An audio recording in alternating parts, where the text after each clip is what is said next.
Poor girl used a car window to fix her bra. She didn't know a millionaire CEO was watching and fell in love. She didn't mean to spill the coffee. She didn't even see him standing there. The man in the $1,000 suit holding a phone call and a future she'd never imagined touching. But in that one clumsy second, when the cup slipped and the heat hit silk and skin, everything stopped. Not because of the stain, but because he smiled. And somehow, in that crowded Manhattan lobby, she felt seen for the very first time. The sky over Manhattan was heavy with gray, the kind of gray that made time feel slower and nerves feel louder. Rain tapped against taxi roofs. Umbrellas clashed on sidewalks, and beneath all of it, breathless and soaked through her blazer, ran June Whittaker. She wasn't late for a job interview. She wasn't even here for herself. She was here for Toby. Her 10-year-old son, quiet, brilliant, far too good at hiding how much it hurt to grow up without the things other kids took for granted, had won something called the Foster Tech Young Minds Initiative, some mentorship thing in the city. They'd emailed her as his emergency contact. "We'd like a parent to attend orientation." What they meant was, "You're lucky your kid got picked. Now show up and pretend you belong." June was still panting from the subway when she stepped into the vast marbled lobby of Foster Tech. All glass, gold, and polished silence. She caught sight of herself in a reflection. Hair frizzed, blouse clinging from the rain, and coffee in one hand that had cooled and curdled in the cup. She sighed. "Perfect. You look like a raccoon who tried finance." And then, in a blur, someone stepped into her path.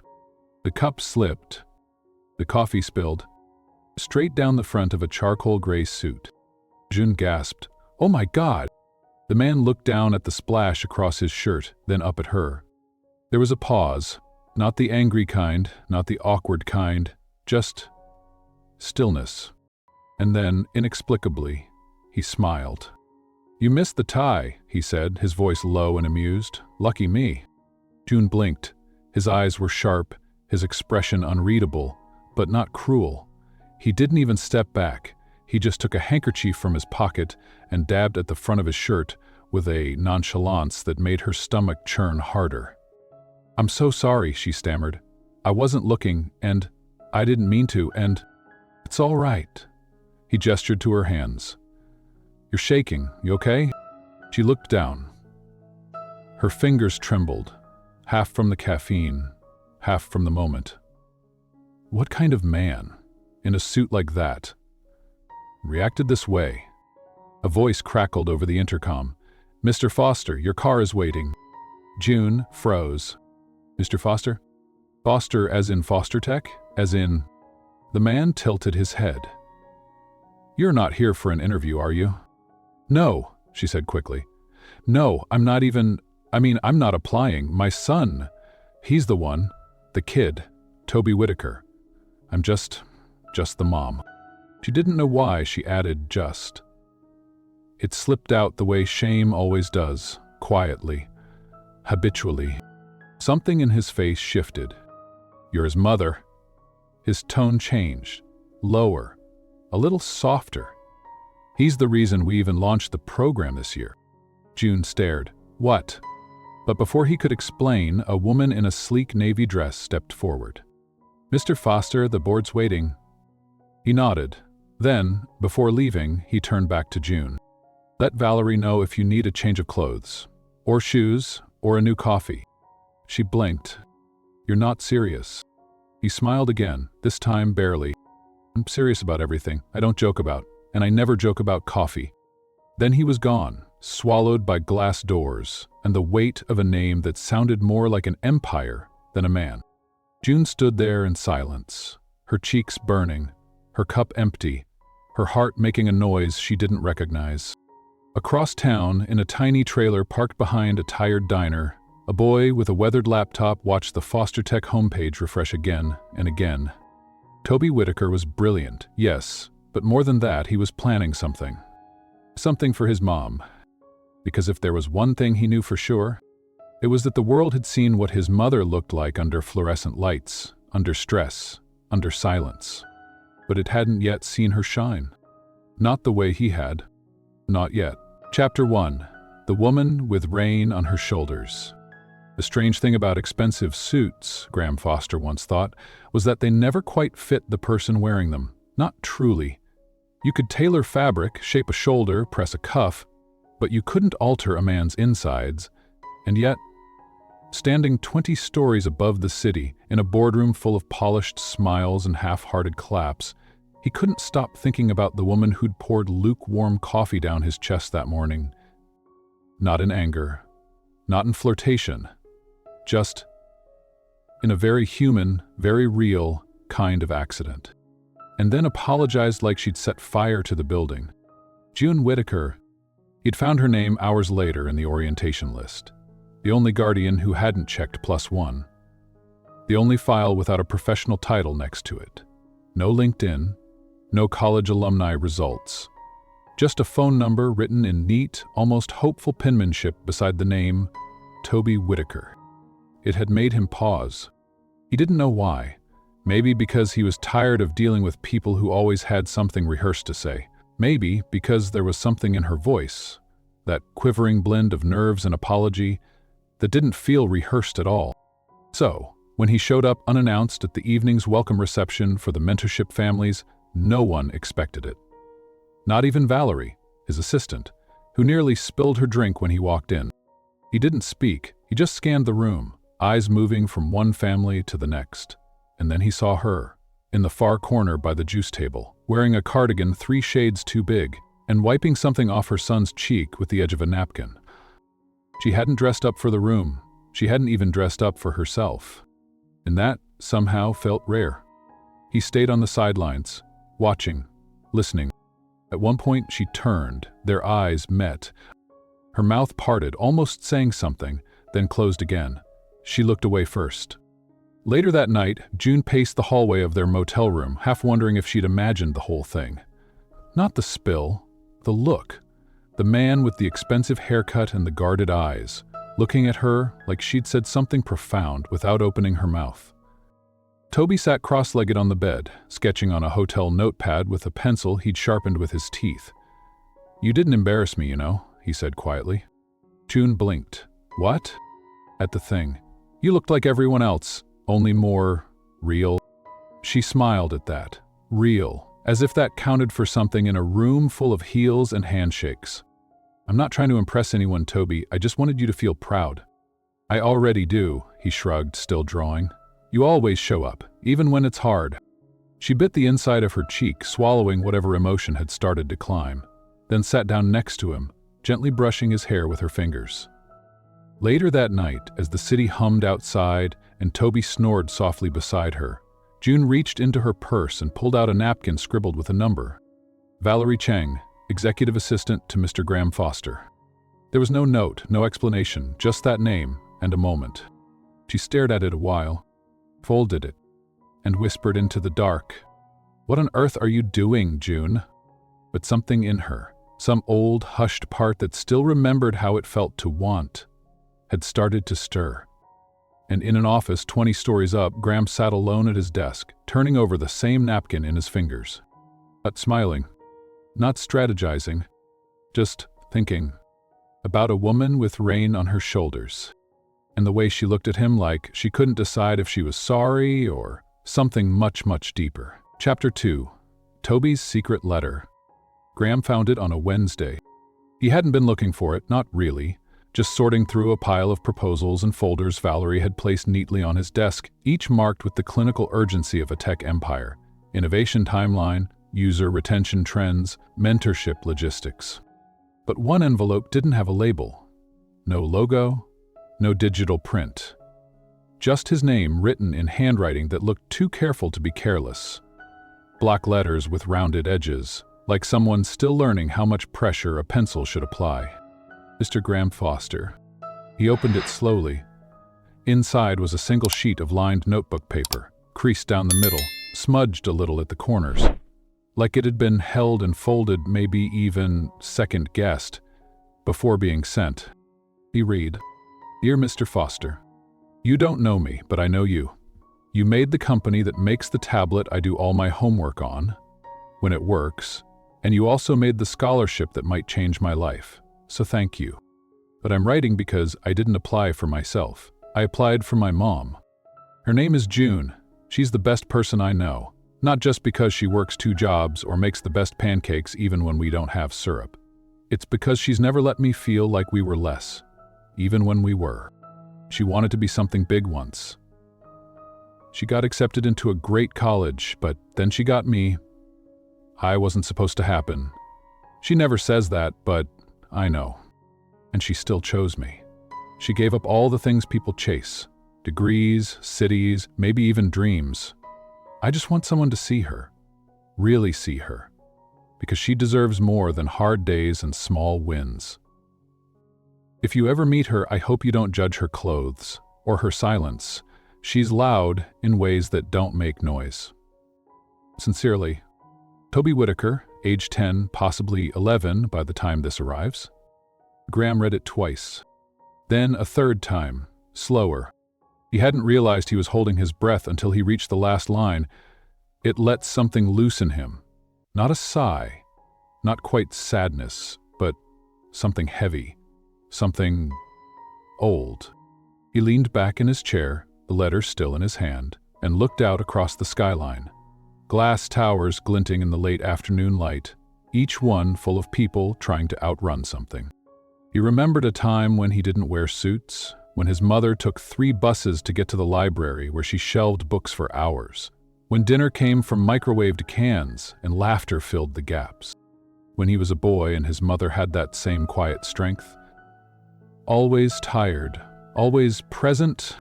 He hadn't thought about her in years, not the way this letter made him. Valerie knocked gently, stepped halfway in. You wanted the quarterly feedback?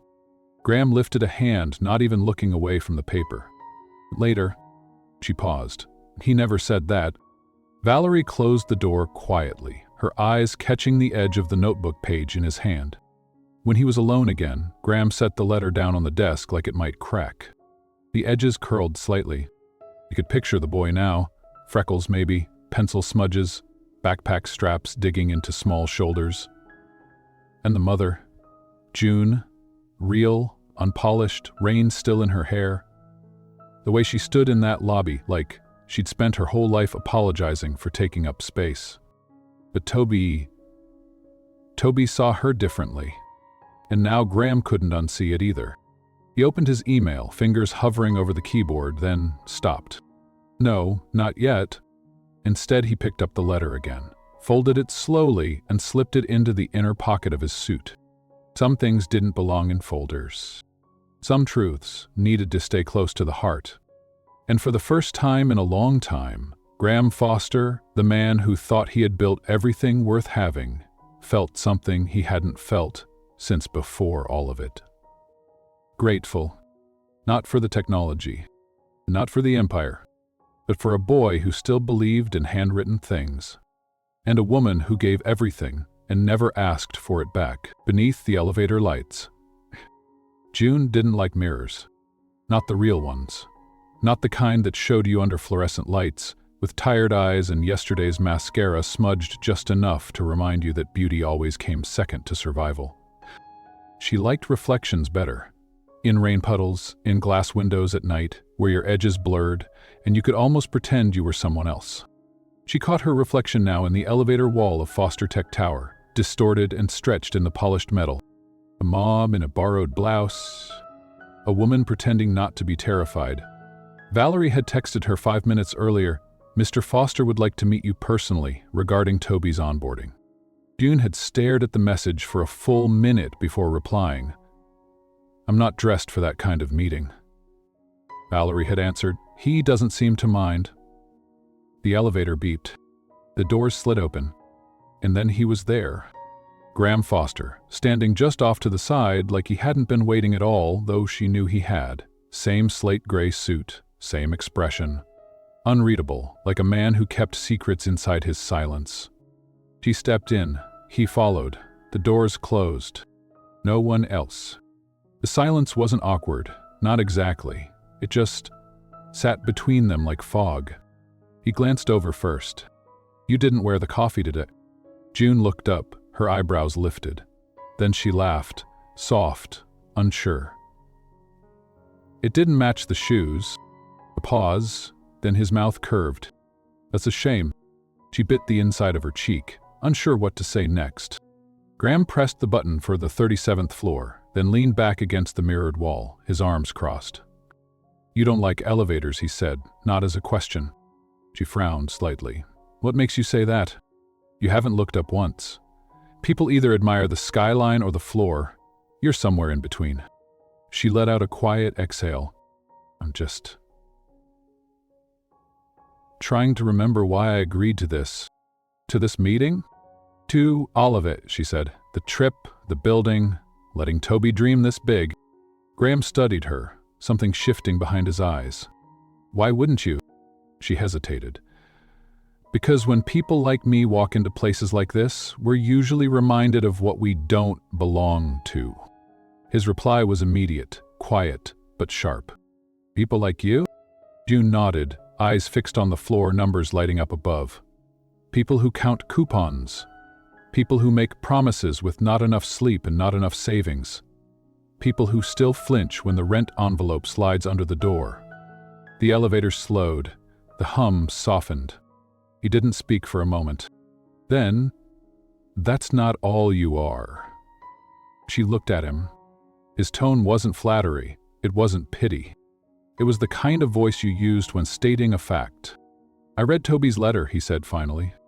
Her stomach dropped. "You? What?" Said, "I wrote about you, said you gave up everything, said you never let him feel small, even when life was, June blinked fast. Her voice dropped to a whisper. "He wasn't supposed to send that." "And now you think what? That I'm some noble cautionary tale?" she asked, the edge in her voice sharper than she meant it to be. But Graham didn't flinch.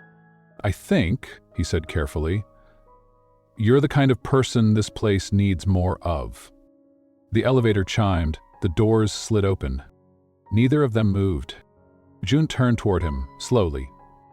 "This is the part," she said, voice softening, "where you ask me what I want." Graham's expression didn't change. "Do you know?" She nodded, barely. "I want to stop feeling like survival is the only thing I'm good at." The quiet that followed wasn't heavy this time. It was sacred. Then he stepped out first, held the door with one hand. Tasha looked back at her. "You're already good at more than that." June stepped into the hallway, shoulders squared, heart thudding. She didn't look at the reflection this time. She looked forward. But behind her, in the mirrored walls of the elevator, a woman with rain still in her hair stood taller than she ever had. Chapter 4.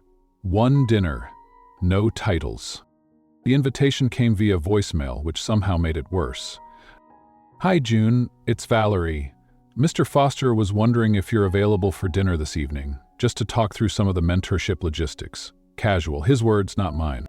She replayed it twice, then stared at her phone like it might offer an explanation. Dinner? With him? June Whitaker had eaten cold toast over the sink for 3 mornings straight. She didn't do dinners anymore. Not the kind with white tablecloths and polite conversation, and forks that came in pairs. She almost said no. Almost. But something about the way he looked at her in that elevator kept her from doing so. Not with pity. Not with amusement. But like she was equal. Still, she changed outfits 3 times. Ended up in the plain navy dress with the loose thread at the hem, the one that made her feel clean if not exactly confident. She stared in the mirror. "You're just talking. About your son, about logistics. Not your life, not your heart." She showed up at the restaurant 15 minutes early, then stood outside pretending to read the specials posted on the window glass. The place looked like a scene from a movie. Warm lighting, quiet jazz, and people who smelled like old money and understated perfume.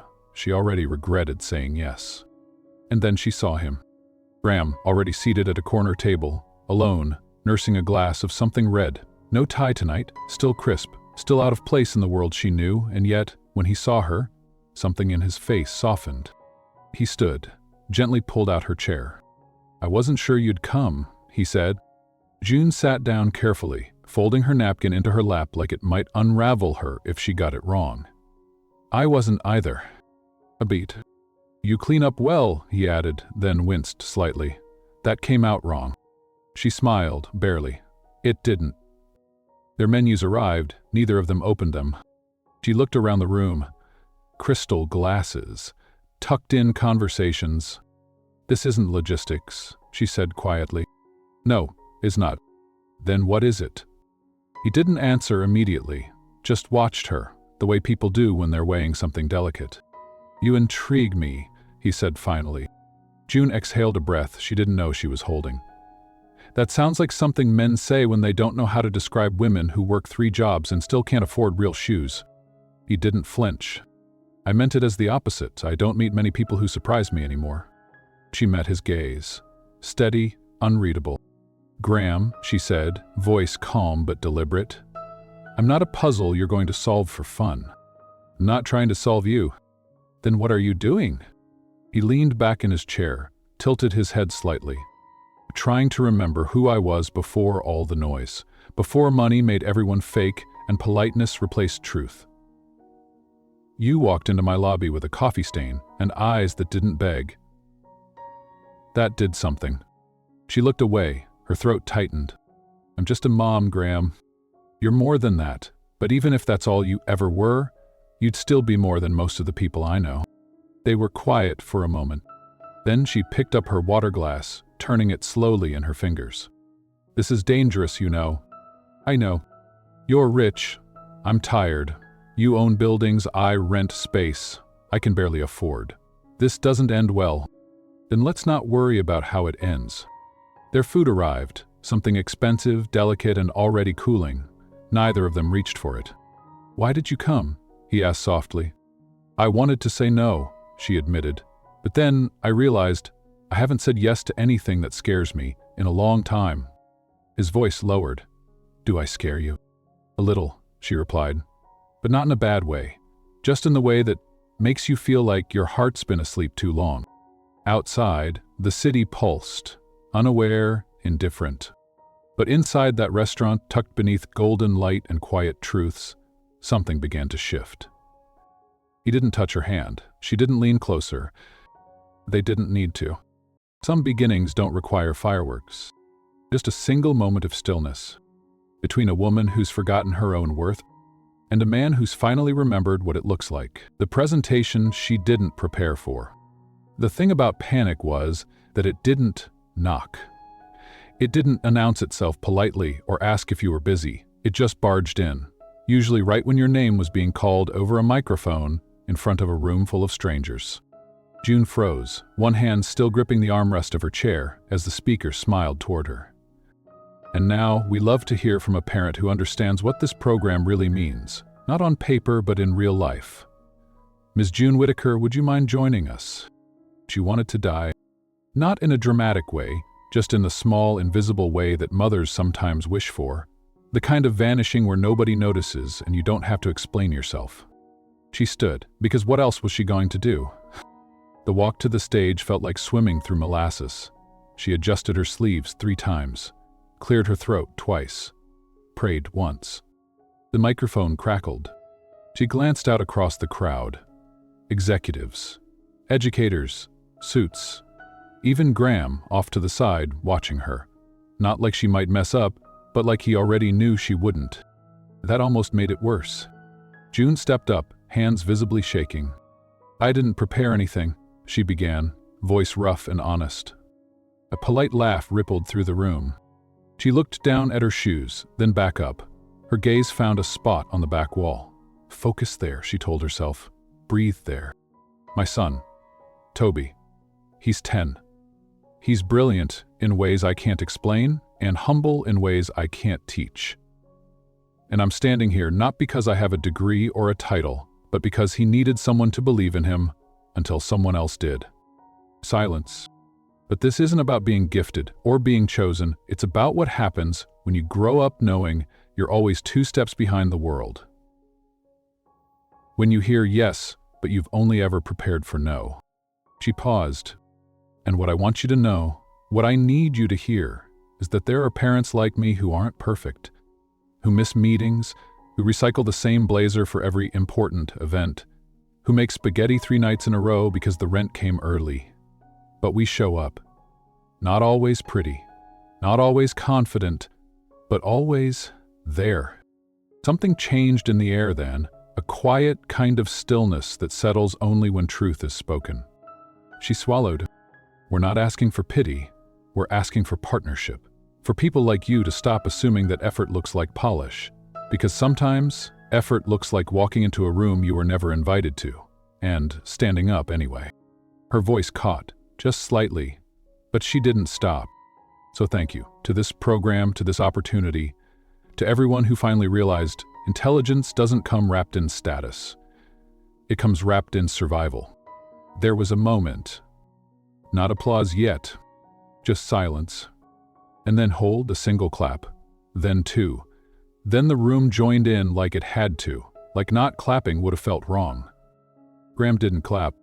He stood completely still. But his eyes, they didn't move from hers. And in them, she saw something she hadn't seen in a long, long time. Pride. Not the patronizing kind. Not the kind that came with money or power or men trying to fix women. Just pure, bone-deep respect. Afterward, she stepped off the stage like her legs weren't hers. She returned to her seat, pulse racing, hands damp. Valerie leaned over and whispered, "You just changed the room, you know that?" June blinked, still trying to breathe. "I thought I was going to faint." "Doesn't matter," Valerie whispered with a grin. "You didn't." Later, Graham approached, quietly. No entourage, no script.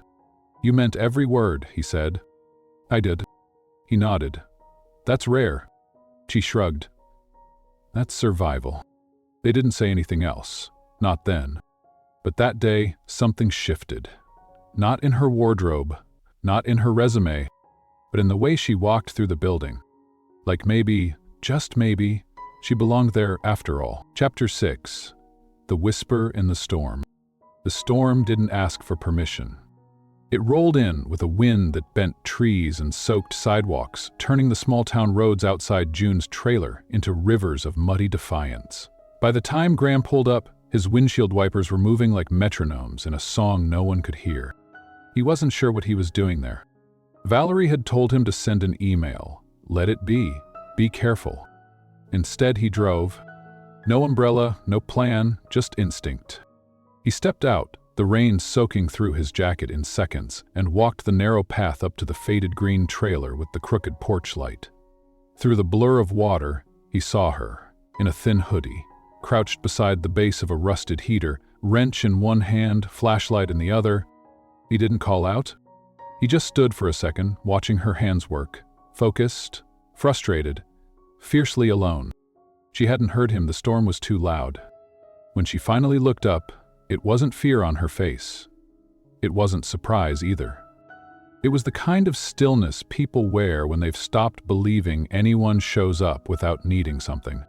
"I didn't think billionaires came out in weather like this," she said, wiping her forehead with the back of her hand. "I don't," he answered. "But you're an exception." She raised an eyebrow. "To what? Dry clothing policies?" He knelt beside her, took the flashlight gently from her hand and held it steady. "Figured you could use a second pair of hands." She didn't respond at first, just let him hold the light. The rain slowed, not much, just enough to hear again. "The pilot light's been flickering all week," she said. "I keep fixing it, but it keeps quitting. Kind of like me sometimes." Graham didn't laugh. "Then maybe it's time someone helped you fix the whole damn thing." She looked at him, really looked. His hair was soaked, his sleeves rolled, knees in the mud. No driver, no assistant.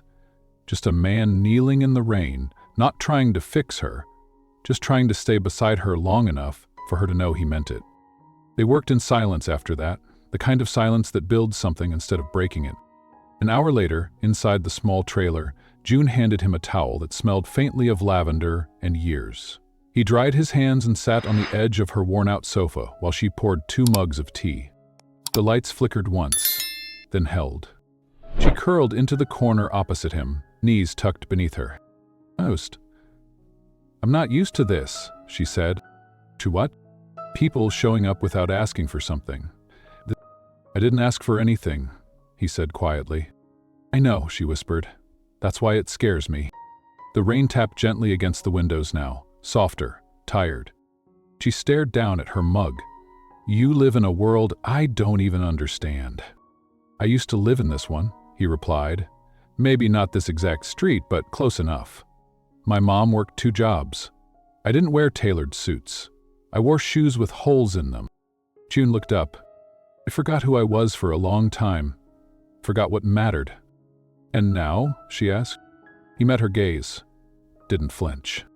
"No, I remember." The air between them shifted. Not like a spark, more like a quiet unfolding. The moment when 2 people stop pretending they're not exactly where they're meant to be. She didn't reach for him. He didn't move closer. But something passed between them in the space where words stopped and truth lived, a whisper inside the storm that no one else would ever hear. She stood eventually, set her empty mug in the sink. "You should go before the roads flood." He rose too, reluctantly. "I don't mind the rain." "I know," she said softly, "but I do." He nodded. At the door, just before stepping back into the night, he looked at her once more. "You shouldn't have to be this strong alone." Then he was gone. And June stood in the doorway long after his car disappeared, one hand gripping the frame, the other curled around nothing. Like maybe, just maybe, she'd let herself hold something again. Someday, the day she pulled away. It started with an envelope, a clean white one, sealed with embossed letters that looked too official for good news. It had been slipped into June's mailbox. No return address, just the elegant logo of Foster Tech Foundation printed on the flap. She opened it on instinct, scanning the words slowly, as if reading too fast might make it worse. "We are pleased to inform you that your son, Toby Whitaker, has been selected to receive a full academic sponsorship as part of our Young Minds Advancement Program." Her fingers froze. Her breath caught. The paper trembled slightly in her hands. She read it again. "In sponsorship. No application, no interview, no mention of her, and no doubt in her heart who had arranged it." Later that afternoon, she stood in the glass corridor of the Foster Tech building, the letter folded in her purse like a loaded gun. Her reflection stretched along the window, and for once, she hated how small she looked beside it. She didn't make an appointment. She just walked into Graham's office, past a confused Valerie, and straight through the door. He looked up from his desk, surprised. Then, concerned. "June, everything all right?" She pulled out the letter, set it on his desk. "You didn't think I'd find out?" He blinked once. "About the scholarship?" She nodded. "So, it was you." He exhaled softly. "Yes, I approved it. Toby deserves—" "That's not the point." "What is?" "That you did it quietly, that you didn't ask, that you thought this was the kind of help we needed." "It is, isn't it?" he asked gently. "No." Her voice cracked. "It's the kind of help that makes me feel like a project, like you see a single mother and think, here's someone to rescue. It's enough. I'm not a story you can fix, Graham." He stood now, slowly. "It wasn't about fixing. It was gratitude. For you. For reminding me of who I was before all this." She shook her head. "You want to be reminded of the past, fine. But don't rewrite mine. I wasn't trying to—" "You made me feel seen," she interrupted. "And now you've made me feel small. Again." The words hung in the air between them. Graham stepped forward, careful. "You're not small, June." She didn't respond, just stared at the letter one last time, then turned to go. At the door, she paused. "You could have told me. I thought if I told you, you'd say no." "I might have," she admitted, "but it would have been my choice." And then she was gone. Not dramatically, not with slamming doors or sharp exits. She just left. Later, he found the letter, still sitting on his desk. He didn't touch it for a long time. Outside, the sky dimmed over Manhattan. The city moved on. But in the spaces where they'd once shared something unspoken, there was only silence now, the kind that didn't ask questions and didn't wait for answers. Chapter 8. Return to the library. The library still smelled like dust and quiet. Not musty, lived in. Like secrets and soft shoes and overdue dreams. The kind of place where light filtered in like permission, and silence wasn't absence. It was safety. June hadn't stepped inside in years. Not since she was 20 and full of ambition and student loan brochures, back when she used to sit on the corner desk near the window, sketching plans for a future that never quite arrived. Before Toby, before the trailer, before she'd ever heard the name Graham Foster. She stood now at that same window, arms folded against her chest, watching the wind lift leaves in soft spirals outside. She hadn't meant to come here, it wasn't on her route. But after walking out of Graham's office, she found herself moving without thought, letting her feet choose places her heart remembered. It was quiet here. No corporate buzz, no velvet restaurants, no mirrored elevators waiting to swallow her reflection. Just her, alone with the version of herself she'd almost forgotten. The librarian, an older woman with thick glasses and kindness behind her wrinkles, passed by and offered a soft smile.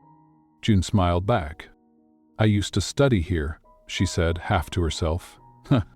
The woman nodded. "A lot of people did, and some of them come back when they need to remember who they are." That hit too close to home.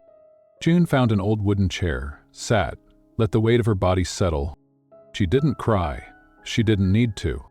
Instead, she opened her bag and pulled out a worn notebook. Toby's, where he sometimes scribbled designs for apps and doodles of machines he claimed he'd build someday. Inside, she found a note he'd written to himself. "When I win something, it's because Mom made me brave." She traced the words with her thumb. Maybe Graham thought he was helping. Maybe he thought love meant stepping in when someone stumbled. But June, she'd spent 10 years building a kind of strength you couldn't teach in boardrooms. The kind that said, "I'll be the net beneath my child, even if no one sees me catch him." Still, he had seen her. And maybe that's what hurt the most. Because the moment someone sees you, truly sees you, they also have the power to misunderstand you in ways no one else can. She closed the notebook, stood, took one last look at the window, then reached for the library phone, the kind that still had a cord, and dialed the number that had etched itself into her bones. He answered on the first ring. "It's me," she said softly. Silence on the line. "I overreacted," she added. "I know that." More silence. I've spent so long holding everything up by myself. When someone tries to help, even kindly, it still feels like I've failed. And I didn't know how to sit with that." His voice came gently, like a coat draped over cold shoulders. "You haven't failed, June. You've carried more than most people could survive. I just wanted to carry a little of it with you." Her throat tightened. "I think I needed to come back to the place where I first believed I could be something, just to remind myself I still can." "Are you still there?" "Yes." "Stay. I'll come to you." She hesitated. "You don't have to fix anything." "I'm not coming to fix," he said. "I'm coming to listen." She closed her eyes. Nodded, though he couldn't see it. And for the first time in a long time, June Whitaker let someone come to her, not because she needed saving, but because she finally understood that being seen doesn't always mean being small. Sometimes it means being known. And that changes everything. The rooftop and the ring box. The rooftop wasn't meant for romance. It was utilitarian, all vents and gravel and humming HVAC units. But from 20 stories up, the city looked soft, like it had finally exhaled after holding its breath all day. Graham stood near the edge, his jacket folded over one arm, hair ruffled by the wind that tasted faintly of autumn and rain. He didn't know if she'd come. He hadn't asked her to. But ever since that call, her voice quiet, honest, something in him had begun to shift. Less like falling in love, more like returning to it. She arrived 20 minutes late, wrapped in a long cardigan, her hair windblown and cheeks flushed from the stairs. He smiled. "You ignored the elevator." "I trust my legs more than I trust fate," she said, walking closer. They stood there for a beat, neither speaking, just breathing. The skyline glittered behind her, Light shimmered across glass towers. She looked like something the city had forgotten it needed. "I used to dream up here," Graham said finally, "when I was an intern, before I had the corner office. I'd sneak up here with cold pizza and tell myself this view meant I was close." "And did it?" she asked. He glanced at her. "Not until recently." She didn't respond, just let the wind lift the hem of her sweater, her eyes locked on the night. "I brought something," he added, reaching into his pocket. She turned toward him, not startled, just curious. He pulled out a small, square box. Not velvet, not extravagant, just worn leather, edges softened from being carried too long. Her breath caught. "Before you say anything," he said quickly, "it's not what you think." She raised an eyebrow. "It's not?" "It's not a proposal." She blinked. "It's a promise," he continued, "a placeholder, a way of saying I'm here, not to save, not to rescue, but to stay. If you want that." He opened it. Inside wasn't a diamond. It was a silver ring, delicate, simple, engraved with a single word on the inner band. Still. She stared at it. He went on. "I've watched you carry a world that was never light. You've been mother, warrior, anchor, and through it all, you never asked for applause. But I want to be the person who claps for you, quietly, every single day." Her hands trembled slightly. She closed the box and held it against her chest. "I'm not good at this," she whispered. "I know," he said gently. "I pull away when I feel too much. I'll wait. I don't need grand gestures, Graham. I need real. I need mornings that aren't perfect but are present. I need someone who shows up when the roof leaks or when the pilot light goes out. I'm already here." She stepped closer.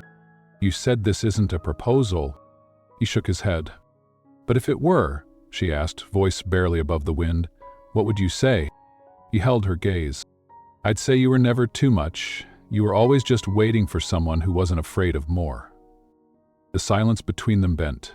Not heavy, not sharp, just tender.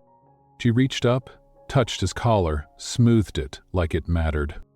Then, without fanfare, she slid the ring onto her middle finger. "Still," she said softly, reading the engraving. "Still here," he said, and with the city beneath them and the sky above. June leaned in and kissed him. Not with desperation, not with doubt, but with a steady, aching grace. The kind that says, "I remember how to hope again." Toby's question. It was a Tuesday. Ordinary in every way, the kind of day that came and went without ceremony. Lukewarm toast, traffic noise, Toby's voice echoing from the back seat as he practiced spelling words under his breath. June sat across from Graham at a quiet cafe near the school. No cameras, no handshakes, just mismatched mugs and the sound of someone sweeping in the background. Their knees brushed under the table. He smiled at her in that way he did now, not to impress, just to see her. She still wasn't used to it, still found herself waiting for the ground to shift. But it didn't, not today. Today was calm. Toby came out of the school doors first, backpack slung low, one shoelace undone, face flushed from gym class. When he saw them, he lit up like he'd won something. "Hey," he called, dropping his bag dramatically before sliding into the seat beside his mom. "You're early," he said, looking at Graham. Graham took a slow sip of coffee. "I'm always early for things that matter." June rolled her eyes but smiled anyway. Toby pulled out a crumpled paper. "I got a 93 on my essay." June beamed. "You crushed it." "It was about someone who inspires me." She reached for the page. "Let me guess. Iron Man?" "Nope." He leaned his chin into his palm and looked at her, grinning. "Yeah." June blinked, caught off guard. She glanced at Graham, then back at her son. "You said you hated writing," she whispered. Yeah, but that one was easy." The air shifted. Not heavy, just full. Then, after a few sips of lemonade and a bite of cookie, Toby looked between the two adults at the table, squinting. "So," he began slowly, as only kids do when trying to navigate adult things. "Does this mean Mr. Foster is like part of our life now?" June choked slightly on her tea. "Toby." "What?" "It's a fair question." Graham didn't laugh. He didn't smirk. He turned toward the boy, leveled his voice like he always did when he wanted to mean something. "I'd like to be," he said. Toby considered that. "Like officially?" "Not rushing anything," Graham added. "Just showing up. When you need me, when you don't. Just being here." Toby nodded thoughtfully. "Okay, but you should know, I don't like soccer, and I talk a lot during movies." Graham smiled. "And sometimes I eat the last cookie and lie about it. I've been known to do the same." June stared between them, the strange normalcy of it, the ease, the possibility. She reached over, smoothed Toby's hair. "Hey," he said suddenly, pointing at her hand. "You're still wearing that ring." June looked down. The silver caught the light. Simple, steady. "Yeah," she said quietly. "I guess I am." Toby tilted his head. "Does it mean something?" June looked up at Graham, then back at her son. "It means we're still here," she said, "even after the messy parts." "Cool?" He shrugged, already halfway into his cookie again. "Just checking." And just like that, the conversation moved on. To lizards and math homework, and why chocolate milk tasted better in the school cafeteria than at home. But June sat back, hand resting over the ring, letting the weight of it settle. Not heavy. Not at all. It felt like breath. Like home. And in the stillness between stories, between sips of coffee and small, interrupted sentences, she felt it fully for the first time. This wasn't a fairy tale. It was something better. A life. Still flawed. Still fragile. But finally shared. What love leaves behind. Years later, people would ask how they met. And June would laugh, that quiet, half-sigh kind of laugh, and say, "You wouldn't believe me if I told you." Because love stories aren't supposed to start with spilled coffee or tangled bras reflected in luxury car windows. They aren't supposed to bloom in places like elevators or boardrooms or library corners where old dreams gather dust. But this one did. It didn't arrive in a perfect package. It came slowly, in shared glances, in misunderstood gestures, in whispered truths exchanged between pride and fear. It came in Toby's handwritten letter, and in the silence that followed, when Graham read it and remembered who he used to be. It came when June stopped pulling away and started letting herself be held. They never became flashy. There were no paparazzi proposals, no viral first dances, just slow mornings and soft apologies. Post-it notes on the fridge. These exchanged, hands reached for in the dark. Sometimes love doesn't roar. It simply stays. And the greatest part of their story? It wasn't the ring. Not the rooftop. Not even the kiss beneath the skyline. It was what came after. The days that looked ordinary, but never felt that way again. The way Toby curled up between them on movie nights. The mismatched mugs on rainy mornings. The way Graham still looked at June like she was both the answer and the storm. No longer a woman surviving, but a woman seen, chosen, loved not despite her strength, but because of it. And maybe that's the lesson. That real love doesn't ask you to change. It meets you exactly where you are, then quietly begins to build something new. Together. So if you've ever felt too tired, too late, too overlooked for love, if you've ever held it all alone and wondered if anyone would ever hold you back, maybe this story is your reminder that sincerity still matters, that hearts still recognize each other, even across class lines and city streets, and that sometimes the most extraordinary lives begin with the simplest things: a letter, a mistake, a second chance. Have you ever been loved for who you truly are? Not what you look like or what you earn, but who you are underneath it all? If this story touched something in you, share a comment below. Not for the algorithm, but for the people still holding on, still hoping. Sometimes, one story is all it takes to remind someone. You're not invisible and you are still worth choosing. Always.